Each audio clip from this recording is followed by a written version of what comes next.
نماز اور تلاوت کی پابندی کا طریقہ. میں نماز پڑھنا چاہتی ہوں, فجر کی نماز پابندی سے پڑھتی ہوں, لیکن باقی نمازیں پڑھنے کا دل نہیں کرتا. کمال ہو گیا, لوگ فجر چھوڑتے ہیں باقی پڑھ لیتے ہیں.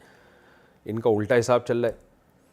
مجھے کچھ ایسا بتا دیں کہ میری کوئی نماز نہ چھوٹے اور میں روزانہ قرآن مجید کی تلاوت کر سکوں. جب بھی تلاوت کا ناغہ ہو یا نماز کا ناغہ ہو, اپنے آپ کو سزا دیں. اگر اللہ نے آپ کو مال دیا ہے تو ایک صدقہ اماؤنٹ فکس کریں اپنے اوپر کہ بھئی جب بھی منت نہ مانیں کہ اللہ مجھ سے نماز چھوڑ گئی تو میں اتنے پیسے صدقہ کروں گی, یہ منت یا نظر نہ مانیں. ویسے ہی اپنے اوپر ایک ارادہ کریں کہ جب بھی نماز چھوٹی اپنے آپ کو سزا دینی ہے. اور سزا کیسے دینی ہے؟ کچھ صدقہ کرنا ہے, یا ایک وقت کا کھانا چھوڑ دیں. جن سے فجر کی نماز نہیں پڑھی جاتی, ہم ان سے کہتے ہیں بھائی فجر میں آج جس دن نہ اٹھاؤ اس دن کا ناشتہ گول کرو. کیوں اللہ کی نعمتوں سے فائدہ اٹھا رہے ہو؟ جس خدا نے آپ پیدا کیا وہ تمہیں فجر کا کہہ رہا تھا, اٹھے نہیں, اب تم ناشتے میں پراٹھے پھوڑ رہے ہو بیٹھ کے, اس کی نعمتیں سے فائدہ اٹھا رہے ہو. تو ویسے بھی شرم اور غیرت کے خلاف ہے. تو کم از کم ناشتے کا تو ناغہ کرے انسان.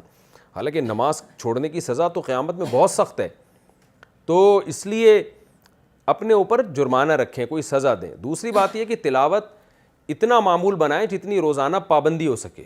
لوگ کیا کرتے ہیں, 1 گھنٹہ تلاوت کریں گے, 2 پارے تلاوت کریں گے, ہوتے نہیں ہیں پھر. تو 1 گھنٹہ نہیں ہو رہا, آدھا گھنٹہ رکھ لیں, 15 منٹ رکھ لیں, اتنی ہو کہ جتنی پابندی اس کی ہو سکے تلاوت کی. تو اور پھر ناغہ ہو تو اپنے خود کو کوئی سزا دیں.